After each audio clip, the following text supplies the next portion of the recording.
I was living in a 5 out of 10 storage unit behind an abandoned hardware store, surviving on cold beans straight from the can, when I found the briefcase that changed everything.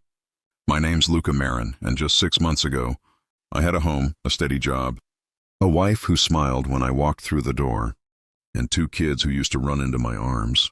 Now all I had was a rusted cot, an old jacket that smelled like gasoline, and a letter inside that briefcase with one line written in my uncle's handwriting. "This is just travel money."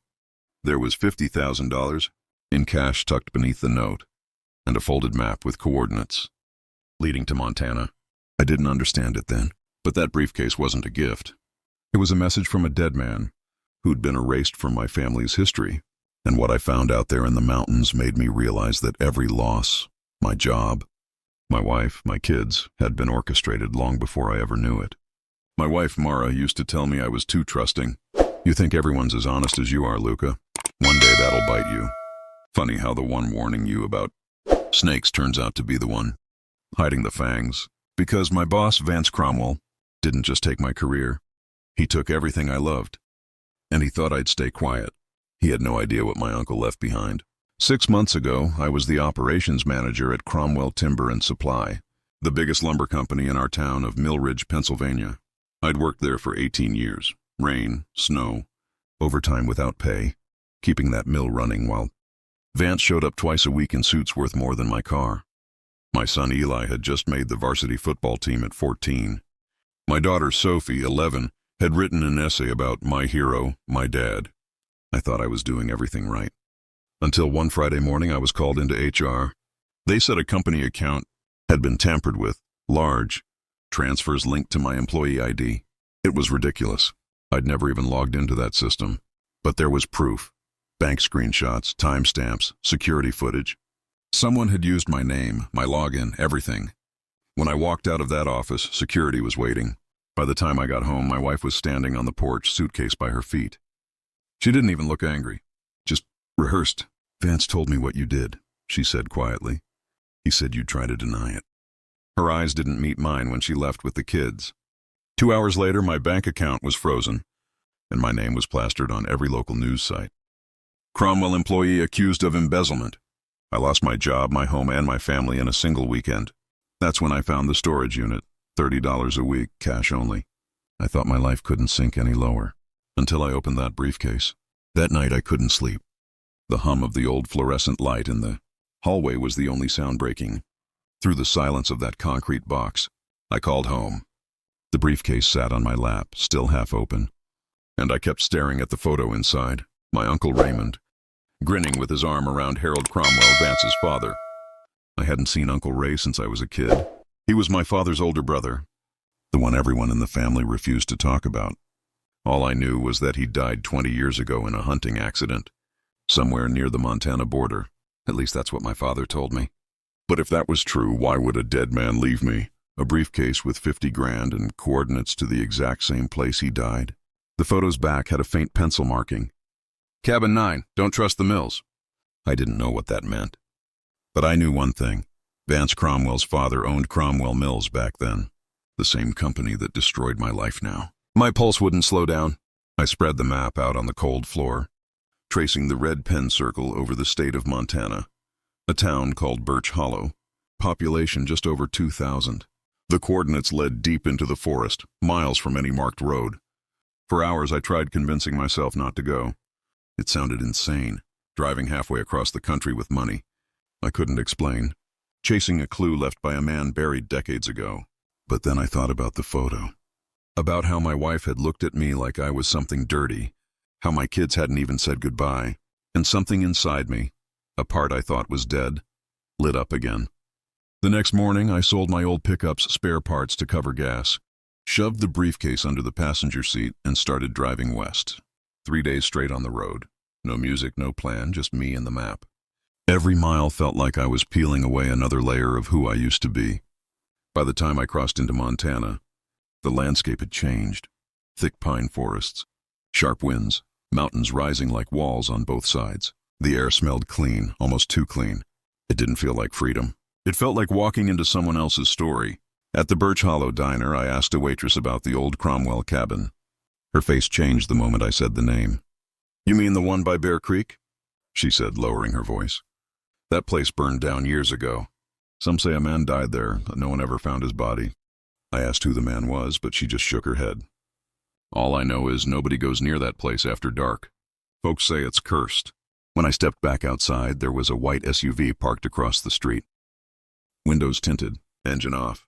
At first, I thought it was just coincidence, until it started following me. The road to the coordinates turned from asphalt to gravel, and then gravel to mud. The sun was setting behind the pines, casting long shadows across the road. I drove faster, heart pounding, until I saw it, a wooden gate half buried in vines, with a rusted sign that read Cabin 9, Private. The briefcase was vibrating against the seat from the rough terrain. I stopped, opened it again just to make sure the money was still there. It was. But something else was inside now that I hadn't noticed before. A folded document wedged in the lining, old yellow paper, handwritten. The first line read, "If you're reading this, they think I'm dead." The crunch of gravel behind me made my chest tighten. That white SUV had been tailing me since town, slow, patient, like whoever was inside wasn't afraid of being seen. I killed the headlights and ducked low. The Montana twilight had turned the trees into silhouettes, their branches clawing at the darkening sky. The air smelled like rain and pine and something metallic. Fear, maybe. The SUV door creaked open. Footsteps, slow, crunching closer. I waited, holding my breath, my hand gripping the wrench I kept under the seat. The footsteps stopped right beside my truck. Then, a man's voice, low and controlled. "Luca Marin?" I froze. He knew my name. I didn't answer. The man waited a beat, then sighed and said, "If you can hear me, don't go inside that cabin." Before I could react, the sound of tires spinning, and the SUV backed away, vanishing down the road in a spray of mud. I stepped out, my heart racing. The forest was dead quiet again. No wind, no birds, just the sound of my own breathing. Whoever that was, they knew me, and they knew about the cabin. I turned back toward the gate. The wooden sign, half rotted and tilting, still read Cabin 9. The padlock was rusted, hanging loose. Someone had cut it long ago. I pushed the gate open and followed the overgrown path until the cabin came into view. It looked exactly like the photo in the briefcase. Same porch, same wooden steps, except now everything was gray and decaying. One window was shattered, the front door barely hanging on one hinge. For a second I thought about turning back. But that note, "If you're reading this, they think I'm dead," kept echoing in my head. I pushed the door open. The smell hit me first, damp wood, ash, and old paper. The interior was almost bare. A broken chair, a rusted stove, a few photographs burned around the edges still nailed to the wall. One of them showed my Uncle Raymond standing in front of a logging site, surrounded by men in hard hats, and standing right beside him, unmistakable even through the smoke and age, was Harold Cromwell, Vance's father. I dug deeper, searching through drawers, floorboards, anything that hadn't turned to dust. In the kitchen cabinet, I found an old tin box with a lock. The lock snapped easily under my wrench. Inside were several black and white photos, a small metal key, and a folded envelope with my name written in my uncle's handwriting. "Luca, if they ever come for you, go to the safe." It's all there, the truth about the Cromwells. Don't trust the law. Don't trust family. Underneath the letter was a small slip of paper with an address. Bank of Birch Hollow, Deposit Box 717. I was still staring at it when I heard something behind me creak, the floorboards shifting under weight that wasn't mine. I turned slowly. Through the cracked window, I could see headlights in the distance again. The white SUV had come back. I killed my flashlight, crouched, and peeked through the window. This time, there were two silhouettes inside the car. One of them stepped out, holding something shiny, a flashlight, sweeping across the trees. They were searching. I stuffed the letter and key into my jacket and slipped out the back door, crouching low, running through the brush until I reached the tree line. Branches cut into my arms, mud soaked through my jeans. But I didn't stop until I was far enough to see the cabin from a distance. That's when it happened. A loud crack, and when the cabin windows burst outwards. Flames erupted inside, swallowing the old walls in seconds. The fire spread fast, orange light flickering across the forest like it was alive. Someone had torched it. I could feel the heat even from where I stood, the smell of burning wood filling my lungs. If I'd stayed inside another minute, I'd have burned with it. As the fire devoured what was left of my uncle's past, I realized something chilling. The people who destroyed my life weren't done yet. They weren't just protecting a secret. They were erasing it. And now they knew I was here. The fire from the cabin still glowed in my rear view mirror as I tore down the mountain road. The flames reached high enough to lick the treetops, sparks raining across the black sky. I didn't know who those men were, but the message on my windshield made it clear. Whoever wanted my uncle's secret buried thought I should have gone with him. By the time I reached Birch Hollow again, the town was asleep. Neon from a 24-hour gas station flickered across the cracked pavement. I parked beside the phone booth and pulled out the briefcase, still smelling faintly of smoke. Inside, the envelope with the Bank of Birch Hollow address was streaked with soot. I needed answers, and the only place left that might hold them was Deposit Box 7117. The next morning, I waited in the bank's parking lot until the manager unlocked the doors. He was an older man, thin, glasses perched on his nose, the kind who looked like he'd been doing this job since before. Color photographs existed. "Morning," I said, trying to sound calm.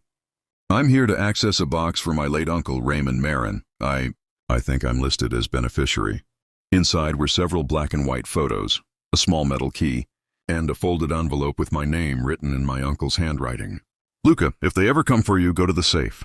It's all there. The truth about the Cromwells. Don't trust the law. Don't trust family." Underneath the letter was a small slip of paper with an address. "Bank of Birch Hollow, Deposit Box 717. I was still staring at it when I heard something behind me creak, the floorboards shifting under weight that wasn't mine. I turned slowly. Through the cracked window, I could see headlights in the distance again. The white SUV had come back. I killed my flashlight, crouched, and peeked through the window. This time, there were two silhouettes inside the car. One of them stepped out, holding something shiny, a flashlight, sweeping across the trees. They were searching.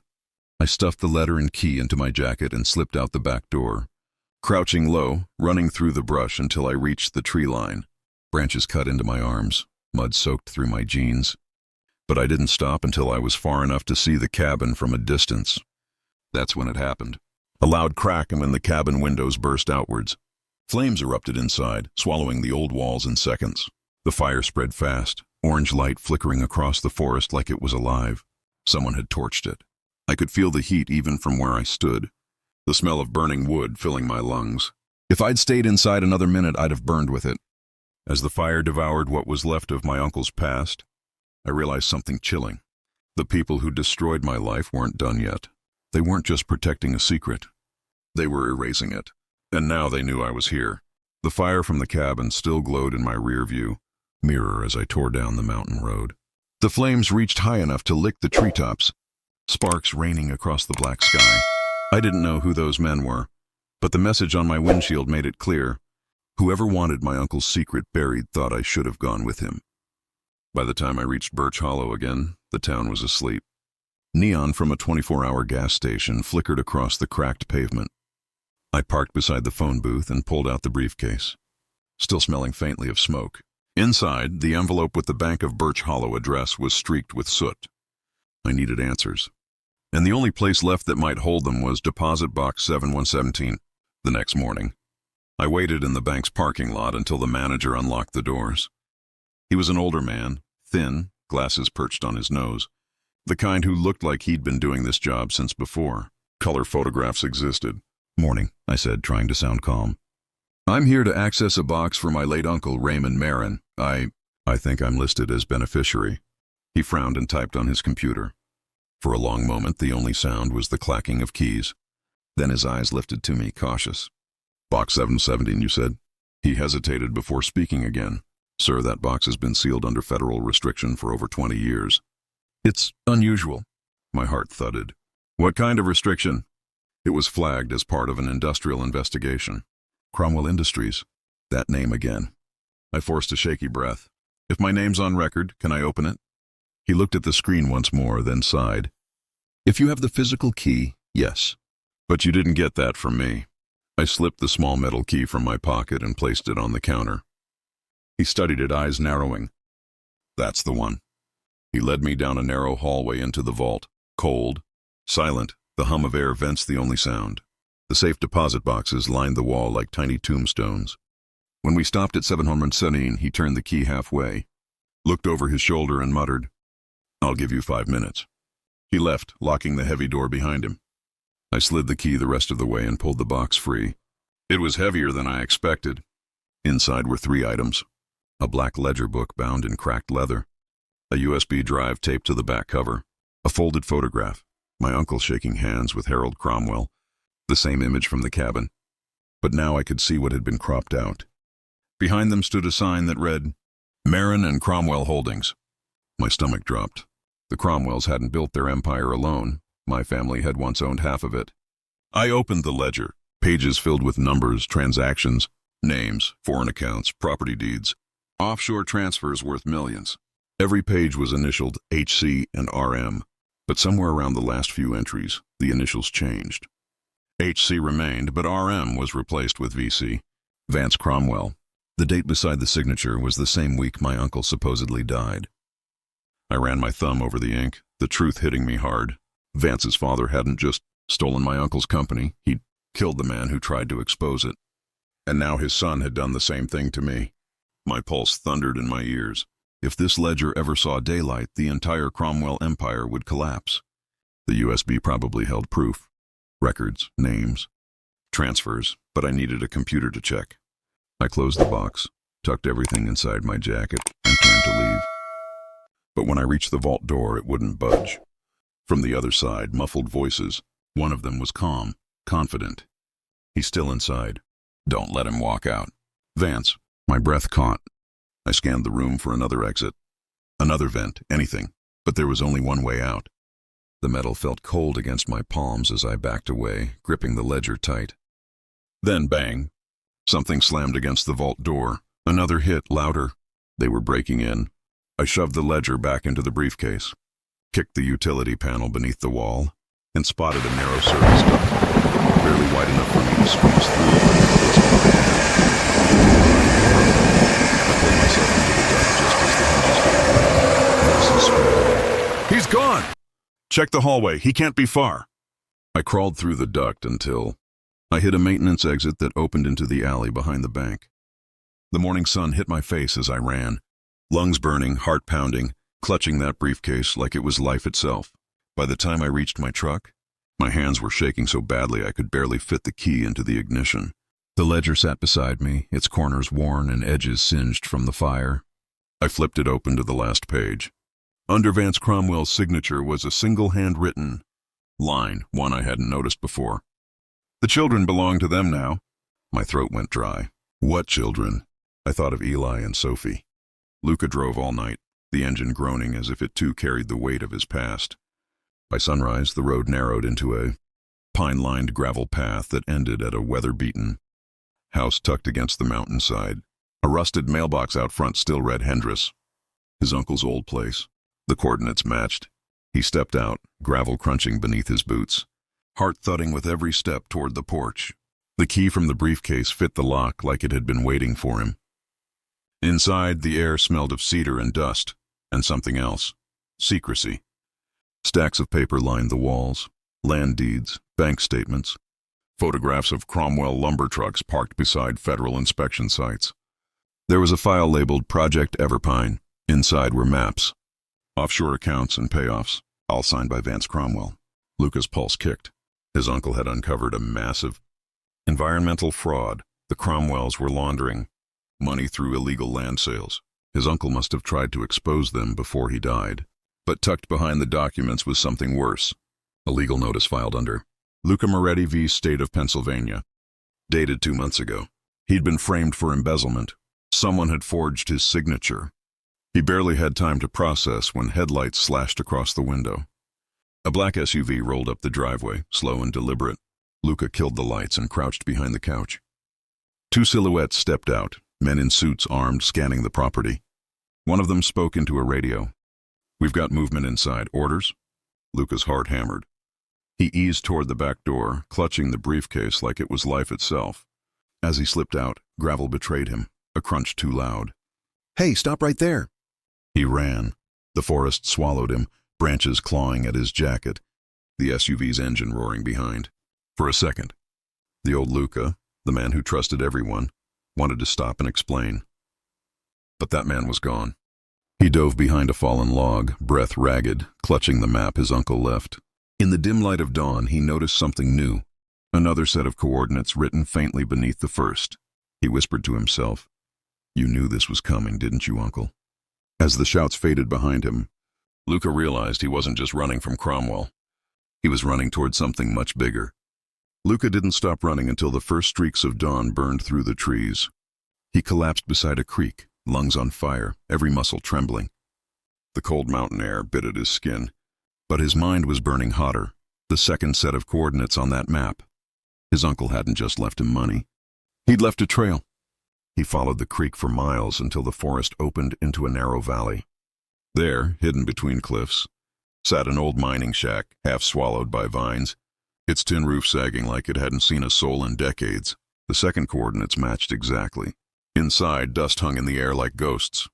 A wooden chest sat beneath a tarp. Luca hesitated, then flipped the latch. Stacks of old journals, ledgers, and photographs spilled out. But what made his hands freeze wasn't paper. It was a metal key card marked Everpine Foundation. On the back was a single line in his uncle's handwriting. "If you're reading this, they failed to bury the truth. Trust no one." Luca sank onto the floorboards, the truth unraveling in his head like a fuse. His uncle hadn't been some quiet recluse. He'd been a whistleblower. Everpine wasn't just a project. It was an off-the-books government contract. The Cromwells had used it to launder billions in fake lumber sales, and Luca's own name had been added to the ledgers as a partner. That's how they'd set him up. His job, his marriage, his life, all of it had been dismantled piece by piece to erase a witness who didn't even know he was one. As the realization hit, Luca felt the rage rise in him. Not the wild, blinding kind, but the cold, surgical fury that comes when a man decides he's done being prey. He checked the journal again. On the last page, his uncle had written coordinates one last time, this time with a note beneath. "Vault site, Everpine HQ, Helena, MT, bring the keycard. They'll be watching." A crunch of gravel snapped him back. He froze, listening. A man's voice echoed faintly outside. "The boss says he's close. The briefcase is priority." Luca's pulse spiked. He slipped the keycard into his boot and the map under his jacket. Then he noticed something on the shack's wall, a faded photograph of his uncle, and a young woman shaking hands with a government official. But the man in the background, barely visible, was Vance Cromwell's father. So this went back decades. The entire Cromwell dynasty had been built on his family's stolen legacy. He clenched his fists. "You took everything from me, but not this." As the men outside drew closer, Luca grabbed a lantern and slipped out a side window, disappearing into the pine shadows. He was done running aimlessly. Now he had proof and a purpose. By the time the SUV pulled up to the cabin, Luca was already on the highway heading toward Helena, Montana, with one mission burning in his chest: to finish what his uncle started. 3 days later, a storm rolled over Helena, Montana, drenching the streets in a curtain of silver rain. Luca's truck rattled to a stop, outside an abandoned government complex surrounded by rusted fences and faded signs that read, "Property of Everpine Foundation, authorized personnel only." He sat there for a long moment, watching lightning dance across the sky, the briefcase on the seat beside him. Inside it, the cash, the journal, and the keycard. Proof that his uncle's death wasn't an accident, and that Cromwell's empire had been built on blood and lies. Luca stepped out, rain soaking his coat instantly. The gate was chained, but the padlock snapped open with a bolt cutter he'd picked up at a hardware store in town. As he entered, the air grew still, too still.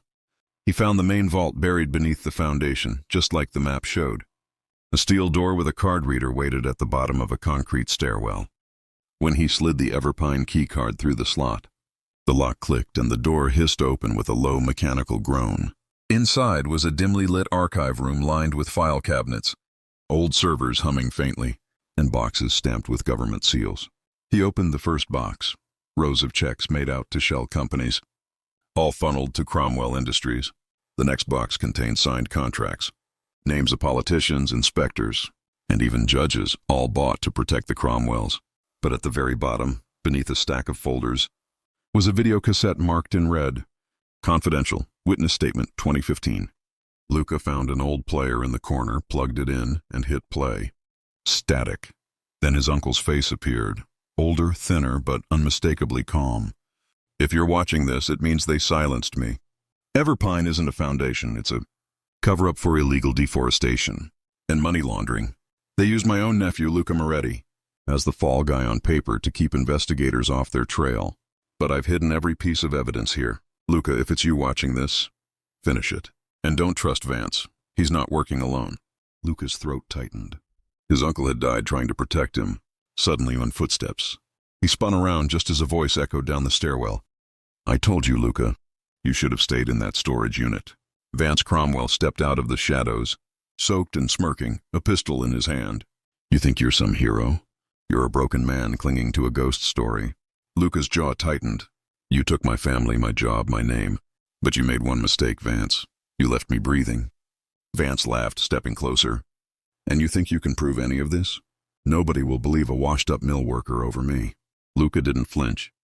He reached into the briefcase, not for the money, but for a small body cam. Still recording since the moment he entered the vault. The red light blinked faintly in the dark. They don't need to believe me, Luca said quietly. They just need to see this. Vance's grin faltered. You... But before he could finish, sirens blared outside. Flashlights flooded the stairwell. Luca stepped back, calm now. That note in the briefcase? This is just travel money? My uncle left a lot more than that. He left contacts and people inside the bureau. They've been watching since I used that key card. Agents stormed in, shouting commands. Vance tried to run, but there was nowhere left to go. Within seconds, the man who'd stolen everything from Luca was face down on the floor, wrists bound, screaming as the officers read his rights. Luca didn't move. He just stood there, soaked in rain and relief, staring at the screen still frozen on his uncle's face. Weeks later, Luca stood on a quiet hill overlooking the Montana pines. His kids, Tommy and Grace, ran ahead laughing, their mother standing a few steps behind. She'd left Vance the moment the truth came out, her eyes full of the guilt words could never fix. The settlement from the case gave Luca enough to rebuild, not in luxury, but in peace. The rest went into the Everpine Restoration Fund, named after his uncle. As the wind carried through the valley, Luca whispered, You were right, Uncle. They tried to bury the truth. But I made sure it grew roots instead. He turned toward the sunset, the faint hum of the mountains wrapping around him like a promise. Because sometimes, the people who lose everything are the ones destined to uncover what everyone else was too blind to see.